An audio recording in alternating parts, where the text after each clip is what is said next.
అసలు యూదులు బరియలు ఎలా చేస్తారో ఒకసారి చూడు, అదిగో చూడు.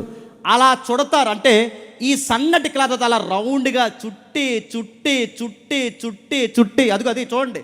నేను చెబుతున్న అబద్ధం అయితే నన్ను నిలదీసి అడగండి. నేను చెబుతున్నది అబద్ధం అయితే డిబేట్ కూర్చోబెట్టి, నేను చెబుతున్నది అబద్ధం అయితే మీది సత్యమని డిఎన్ఏలో వస్తారో రికార్డ్స్లో వస్తారో, ఏదైతే మనకు కనబడుతుందో ఈ ప్రేత వస్త్రం దేని ద్వారా రికార్డ్స్ మాట్లాడతారో మాట్లాడండి, మేము నిరూపించడానికి మేము సిద్ధం.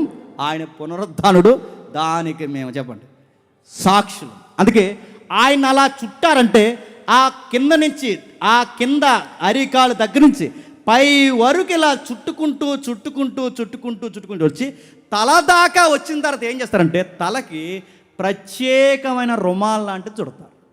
అంటే బాడీని కట్టే వస్త్రం వేరు, చెప్పండి, తలకి పెట్టే వస్త్రం వేరు. మరి ఈ రిఫరెన్స్ కదా మ్యాచ్ అవుతుందా? ఇక్కడ రెండు రకాల వస్త్రాలు, తల రుమాలు కనబడుతుంది, ప్రేత వస్త్రం కనబడుతుంది. తల రుమాలు కనబడుతుంది, ప్రేత వస్త్రం. అంటే బాడీకి కట్టేది వేరు, సుట్టేది వేరు. ఇది కప్పేది కాదు, చెప్పండి, సుట్టేది. ఆ సుట్టేది ఎలా చుడతారు? అందులో బోలము, సాంబ్రాణి, అగరు ఇలాంటి ద్రవ్యాలు ఆ లేయర్ కంటే ఈ చుట్టిన లేయర్కి మధ్యలో ఆ ద్రవ్యాన్ని రాసి అప్పుడు చుడతారు. ఎలాగ మీకు అర్థం కావాలంటే, కాలో చెయ్యి ఇరిగిపోయింది అనుకోండి, సిమెంట్ కొట్టేస్తారు చూసారా?